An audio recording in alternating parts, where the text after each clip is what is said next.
Welcome to Update One, the podcast of the National Press Club in Washington, D.C. Update One provides a forum for listeners to learn about national stories focusing on news, politics, and current events. Now, the latest edition of Update One.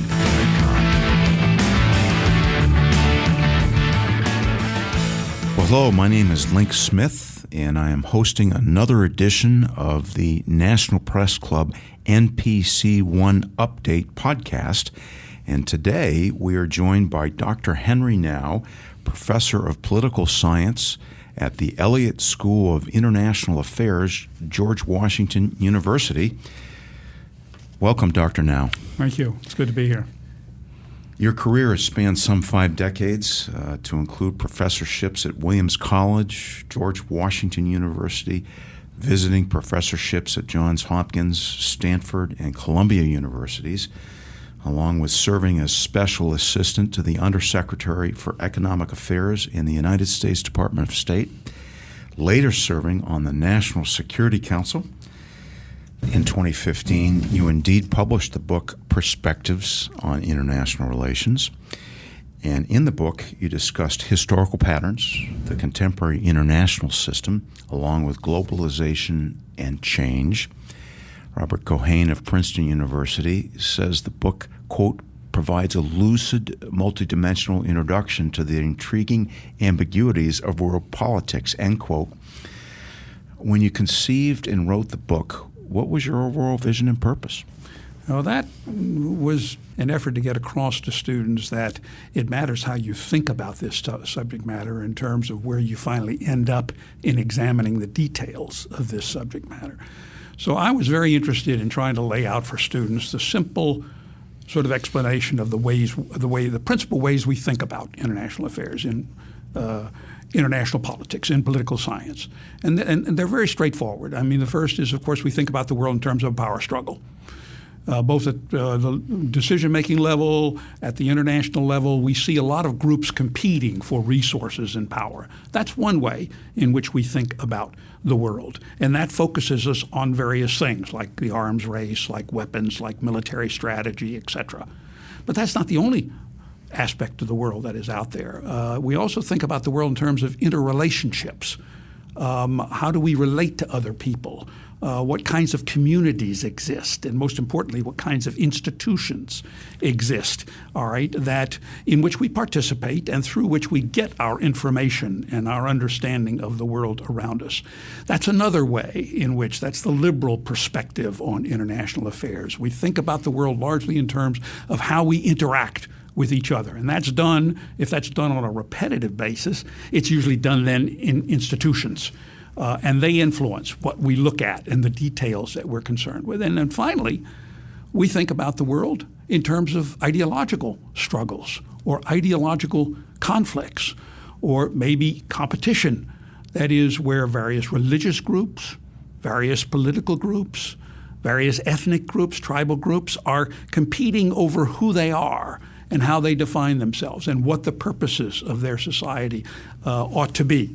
And there we can think about a lot of the great struggles in history between authoritarian governments and democratic governments, between the Christian religion and the Islam religion, and all kinds of other struggles that have gone on in the world, defined largely in terms of ideologies. So that's a third way in which I call that the identity perspective, in which we think about the world. Again, that's going to focus us on some different facts than if I were thinking about the world primarily in terms of a power struggle. In your book, Conservative Internationalism, Armed Diplomacy under Jefferson, Polk, Truman, and Reagan, it's a different book, you indicate that debates around American foreign policy have largely focused on 3 primary traditions. 1, nationalism. Right. Secondly, internationalism. And thirdly, realism. This said, you posit that there is another tradition known as conservative internationalism. Right. Can you briefly compare and contrast each of these 4 traditions? Yes. I mean, nationalism and realism come straight out of the theory of realism, the one that focuses on power struggles. Nationalism is a sense that we need to protect ourselves, defend ourselves as a nation, as a country. All nations do that. We should be not concerned about other people's security. We should be concerned about our security. We should not try to spread our way of life because other countries have different ways of life, and we want them to flourish just as we flourish.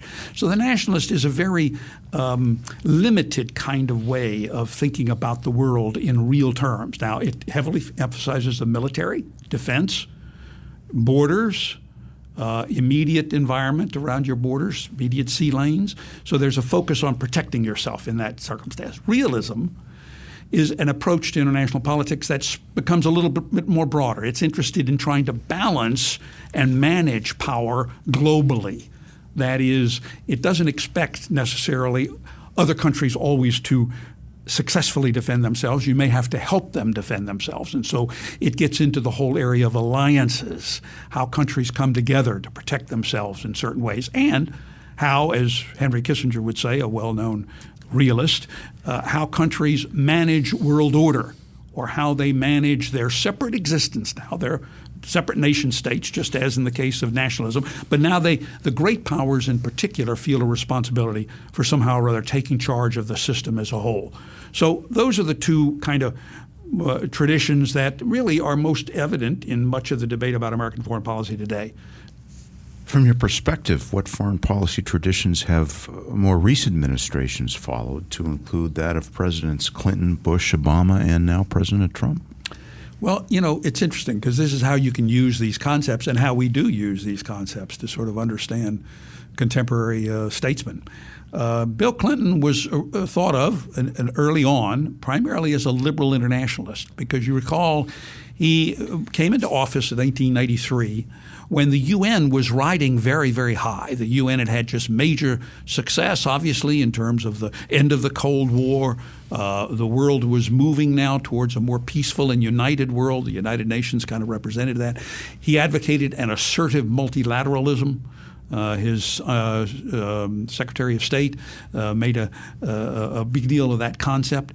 Now, it turns out that eventually he was not able to work as cooperatively as he had hoped with, for example, Russia, and divisions began to emerge between the West and Russia on many of the conflicts going on in the Balkan countries. And later in his presidency, he moved towards a more realist orientation. He moved away from the UN as kind of the means by which we were going to secure the peace in the Balkans. He moved to NATO. And he hosted the Dayton Accords in the middle part of that decade. He then led the expansion of NATO in 1997. And at the end, you could say he was a liberal internationalist who had been a little bit mugged by reality and moved more towards the realist end of the spectrum. Now, the realist being the big guy in the block wins? Means, yes, and you use alliance power, you use military power in order to balance power and preserve peace. That would be Dr. Kissinger. That would be Dr. Kissinger, Absolutely. Correct. And that's what he did. We did it, by the way, in Kosovo. We did a good job of resolving that conflict, or at least putting that conflict on ice, you could say. It still exists today. Kosovo is still not recognized, of course, by Russia and a few other countries, but it's recognized by most countries. And that was done through an injection of force.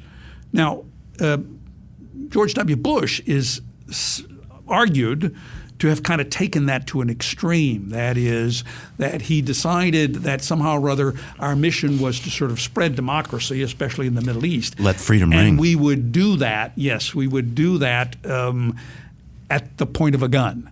Now, that was a bit of a caricature, obviously, of George W. Bush, but after we were attacked in 9/11, we did become much more vigorous and aggressive militarily. And so we went after those who came after us. Maybe it's true that George W. Bush expanded the conflict too far. Maybe he should have focused just on Afghanistan, where the hijackers had come from who attacked us on 9/11. He expanded it to include Iraq. We got bogged down into a long war in Iraq and Afghanistan. And so people accused him of being too aggressive, too Wilsonian, in terms of trying to spread democracy too quickly. Obama came into office, and by the way, now also Trump since Obama, and both of them are really more now pulling back towards the realist and the nationalist side. Obama liked to think of himself as both, He was liberal internationalist when it didn't cost anything in terms of military action, because he was very much opposed to military action. But he was a realist from time to time when, for example, he used force in various places like in Libya to deal with humanitarian crises. Donald Trump has taken that even further towards the nationalist end of the spectrum. America first. America first. Oh. Over to a whole nother subject, if we can, Dr. Now. How would you characterize the overall media coverage of American foreign policy over the past 50 years? Well, it's interesting. Of course, our media has become a lot more competitive and a lot more divisive. So we are getting a lot of different views and perspectives on world events. Now, personally, I think that's good. We should have a competitive media. We've always had a competitive media. And maybe a competitive media that to some extent is differentiated in political terms. If you go back to the 1790s, the very first decade of this country, you'll find that both Alexander Hamilton, who led one party that emerged during that period, and Thomas Jefferson, who led the other party. Hamilton led the Federalists. Jefferson led the Republicans. They both had their own newspapers. Lest we forget. They had their own newspapers. And historically, that's always been the case. So it is actually pretty important to have partisan newspapers because they will bring to your attention what the other party will not tell you. If we think about now that we went through a halcyon period, I think, maybe when television first arrived, when we thought there was only one way. There was the Walter Cronkite way of thinking about the world. In other words, whatever Walter Cronkite told us on the nightly news was the news was the news. This would have been coming into the 1950s. It would have been the 50s and early 60s, yeah. And for a while, I think we lived with that illusion that, well, maybe there's just one reality and one interpretation of that reality. But in fact, there are more than one interpretation. And now we're seeing that. I think we should not disparage that. I don't think we should condemn it. I think we should encourage it, actually, and just insist that the media then be as factual as possible about their point of view. Challenge them to support that point of view always with the facts, but not to say that one side has the facts and the other side doesn't. That seems to me to be not very constructive to a dialogue and to a conversation about our issues. Because if one side doesn't have the facts, you don't have to listen to them, right? And therefore, the conversation is over. Can you provide your views on the quality and depth of recent foreign policy trade press writings on American foreign policy? Well, I'm an avid reader of all of the major newspapers, for example. I am struck by the extent to which the New York Times and the Washington Post are very similar in the events that they cover, and often their coverage of it is very similar. The Wall Street Journal doesn't differ that much in terms of the events that are reported. About the same. About the same. Now, there is a difference in opinion, the opinion page between the Wall Street Journal and the New York Times and the Washington Post. I think what has happened is there was a gap that was left there. That is, that the mainstream liberal media left a gap, which now has been exploited to some extent by Fox and by other One America News, other programs that have now come that are going to focus on some other things. And I'll give you one very good example. People who are of a conservative persuasion in this country have been very concerned over the last 10 years with a series of crises, the most important ones being the IRS tax crisis, where the IRS clearly went after conservative organizations to try to hamper their ability to register under the law, under a Supreme Court decision which said it was legal for them to do so. And they were delayed, by the way, from forming in time for the 2012 election. This was a direct use of government power to influence a political election. Now, that was not reported heavily by the liberal media. And it took then a more conservative media to focus on that. Today, for example, we have the liberal media, for example, focusing on Trump and his peccadillos, or maybe worse, his crimes. And you have Fox, on the other hand, focusing on the Justice Department and FBI scandals. I think both are needed, both are necessary. It's good that we have both organizations, but I would sort of caution people who are listening to the news to always ask the question, well, what else, what other news is there? What's the news that I'm not hearing? What are the facts that are not being brought to my attention? And if we have a healthy media, there will be other sources that they can go to learn about that. So somebody today who's worried about the FBI and Justice Department, we had high-level officials in those two major powerful agencies in our government. We had them talking in the summer of 2016 about stopping Donald Trump from becoming president of the United States. This is a horrible thing to happen in a republic. We need to know more about that. And so that is important for us to focus on. Doesn't mean we don't also focus on Trump himself and some of the things he may have done and may be doing today. And you want, in other words, all the facts to come to bear. And then you want to trust the American people and let them decide. And then when they do decide, by the way, you accept it. You don't try to second-guess their judgment, which to some extent occurred, I think, in the case of the Trump election. Thinking of history, would a reduction of United States involvement in the world today have the same consequences as what happened, as we well know, in the 1920s and 1930s? Yeah. I don't think so. In other words, there are those who think that will happen. A colleague I know of mine who's written a book called The Jungle Grows Back, and he's afraid that if we pull back, the jungle's going to grow and consume all the gains that we've made, over the past 75 years. I don't, because I think we've changed the world significantly. I mean, most of the world now is democratic. All of Europe is democratic. We have democratic allies in Asia where we never had democratic allies before.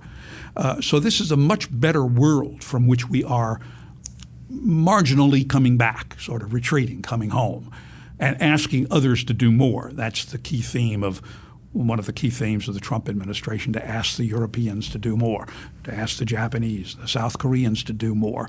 So we may be in the process of pulling back. We're pulling back from a much better world. And I think, therefore, the possibility of a 20s and 30s sort of rise of nationalism and once again a kind of repeat of, I think that's a very, very long stretch from where we are. And even with China. Even with China. Even with Russia. China. And even less, China's the country that I would watch in particular, because they are growing by leaps and bounds and they have unlimited resources, at least in terms of human resources.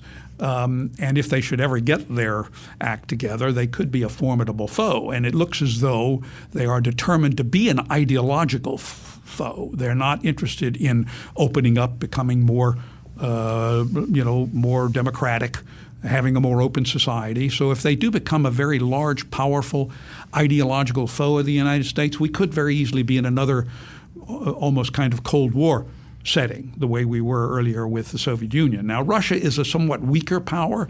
They are a problem in Europe, and especially on the border with the alliance, with the NATO alliance. But NATO is powerful. It's strong. It's strong today. We have troops on the border of Russia protecting the Baltic states. We're arming Ukraine to try to protect itself against any further aggression by the Russians. So I think we can manage the Russian, and Russia is not growing the way that China is. It's not becoming a great power. It's limited very much by its domestic policies. It hasn't made the commitment to become a modern country the way China has. So we can manage Russia, although we need to focus on that part of the world where Russia's influence is still pretty significant, and that's the Eastern European area. In closing, any predictions on what American foreign policy tradition our nation will favor both in the near term and the intermediate future? Well, I think we are in a phase, as I suggested earlier, both Obama and Trump have brought us back from the very aggressive globalism that we pursued in the 1990s and the early 2000s. You have to remember, we not only expanded NATO in the 1990s, we also expanded the trading system. We created the World Trading Organization, and we invited China to come into that trading system. That was an era of globalization. It caused some real blowback in our own society, particularly the China trade, so that eventually the majority of our people, at least in elections from 2008 on, have been saying they don't want us to be quite as aggressive, quite as outward going as we were in the 90s and the early 2000s. I think that mood is going to persist. until, and I'm not hoping for this, obviously, and I hope it never happens, but until the world smacks us again in some way, that is, until we get involved in some conflict somewhere. Another 9/11. Another 9/11 possibly, and then we kind of realize that we can't escape the world, and that as long as we're going to be in the world, we might as well play a big part, a big role in that world. But even then, it seems to me in the next 50 years, we have very strong partners in the world, in Europe and in Asia. They can do more. And President Trump, I think, is right on target when he says to them repeatedly, whenever he goes to Europe or whenever they come here, you have to do more. Because the American people have paid a high price, all right, to lead the world. It's been good for us. I don't want to say it hasn't been good for America. It has been. But we have paid a pretty high price in terms of casualties in these wars, in terms of jobs that people have had to lose and find new jobs because of trade. We have probably paid more than any other country. Think of any other country that's had to move their labor force around the way we have in order to facilitate open trade. I don't think Japan has done that. I don't think Germany has done that. So the American people have paid a heavy price. In the future, they can't pay that large a price, and that means the Allies are going to have to step up, or maybe over time, that is over 50 years, maybe the jungle will grow back. But it doesn't need to, because those countries that we want to step up are democracies. They are open, free societies that share our basic values. Dr. Henry Now, Professor of Political Science, Elliott School of International Affairs, George Washington University. Thank you, sir. Well, thank you very much. I've enjoyed it. We enjoyed it. Thank you for coming.